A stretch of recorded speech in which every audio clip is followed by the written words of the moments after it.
Hello everybody, this is Tayyaba. Welcome to Zainid Guru. आज हम पढ़ेंगे इक्वालिटी इन इंडियन डेमोक्रेसी। तो पहले हम जानते हैं कि इक्वालिटी हमारे कौन से आर्टिकल में आता है कॉन्स्टिट्यूशन के। तो हम देखते हैं कि इक्वालिटी हमारा क्या है, फंडामेंटल राइट है। ठीक है,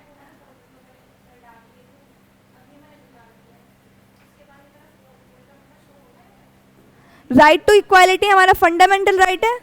जैसे हमारा राइट टू जो इक्वालिटी है वो हमारा आर्टिकल 12 से लेके आर्टिकल 18 तक आता है। ठीक है, इसको हम बोलते आर्टिकल 12 से नहीं 14 से करो उसको। जो आर्टिकल 14 से लेके जो 18 तक के बीच में आता है वो हमारा राइट टू इक्वालिटी होता है।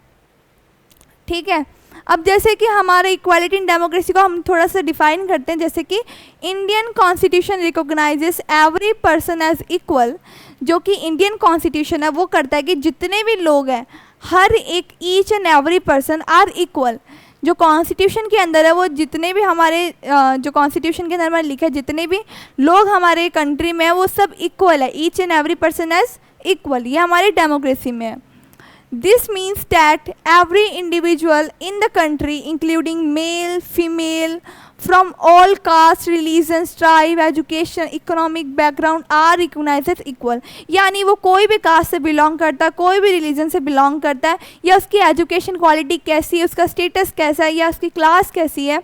तो जो मेल है, फीमेल है, यानी जेंडर के अंदर भी क्या होनी चाहिए, इक्वालिटी की बात करता है ये। तो आप कोई भी कास्ट या कोई भी रिलीजन से आप बिलोंग करते, इस पे हमारा क्या इक्वल होने चाहिए, ऑल पर्सन्स आर इक्वल।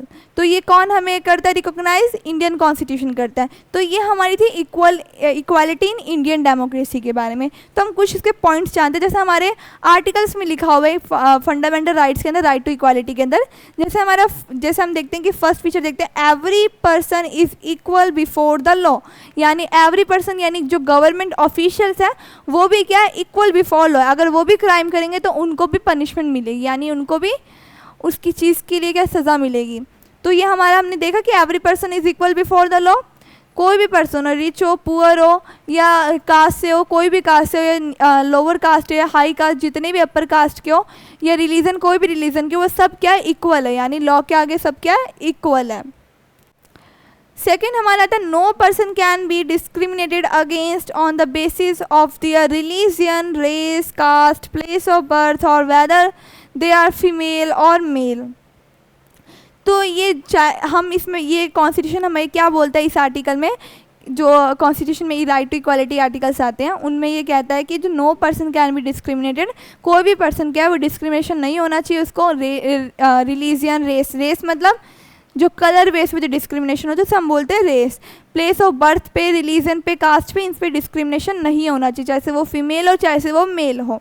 जैसे आपको पता है इक्वल बिफोर जो लॉ है ये हमारे किस में आता है, आर्टिकल 14 के अंदर। इक्वालिटी बिफोर लॉ ये हमारे आर्टिकल 14 में आता है। अब देखते हैं हम third feature, every person has access to all public places. यानी एवरी पर्सन यानी वो कोई भी रिलीजन से, कोई भी कास्ट से, या कोई भी जेंडर हो, यानी LGBTQ हो या मेल हो या फीमेल हो, उसको पूरा फ्रीडम है कि वो पब्लिक प्लेसेस पे जा सकता है। यानी वो हर जगह जा सकता है, उसके पास पूरी लिबर्टी है। तो ये हमें कौन बोलता है, एक हमारी इक्वालिटी इन इंडियन डेमोक्रेसी में इस तरीके से डिफाइन किया है कि इक्वालिटी किस किस चीज़ों में होनी चाहिए। जैसे कि हमने देखा कि every person is equal before the law. Second हम देखते हैं, no person can be discriminated against on the basis of their religion, race, caste, place of birth और वेदर दे आर फीमेल और मेल। फिर हमने थर्ड देखा कि every person has access to all the public places. Public places पे वो जा सकते हैं चाहे से वो कहीं भी हो।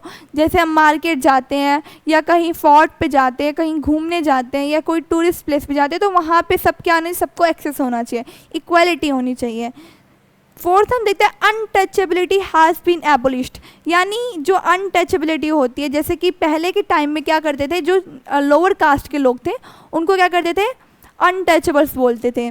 यानी जैसे मेहर कास्ट है या माहर कास्ट है, दलित वगैरह, इन सबको लोग अनटचेबल्स बोलते हैं। उस चीज़ को एबोलिश किया, यानी ख़त्म किया, बंद किया। किसके थ्रू किया, लॉ के थ्रू किया।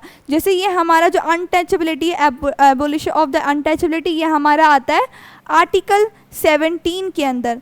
ठीक है, तो उसके बाद से हमारे जैसे कॉन्स्टिट्यूशन, अब आपको हम देख रहे हो कि हमें इन सब की ज़रूरत क्यों है, क्यों ज़रूरत है, क्योंकि अगर हम लॉ नहीं लाते उस चीज़, अब लॉ लेके आए हैं, अगर वो फॉलो नहीं करेगा तो उसको कुछ पनिशमेंट भी मिलनी चाहिए, तभी वो लॉ फुलफिल होगा, ये तभी वो फॉलो होगा।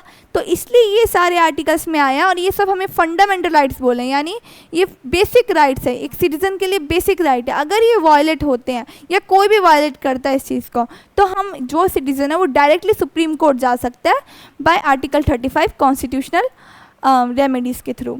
ठीक है, तो ये हमने देखा कि हमने आज पढ़ा इक्वालिटी इन इंडियन डेमोक्रेसी के अंदर, जिसमें हमने 4 पॉइंट क्लियर किए, equality before law, abolish of untouchability, और डिस्क्रिमिनेशन मतलब no discrimination on the basis of caste, sex, race. ठीक है, इन सब के ऊपर डिस्क्रिमिनेशन नहीं होना चाहिए, और every person has access to public places. तो ये हमने आज पूरा कवर किया। Thank you for watching.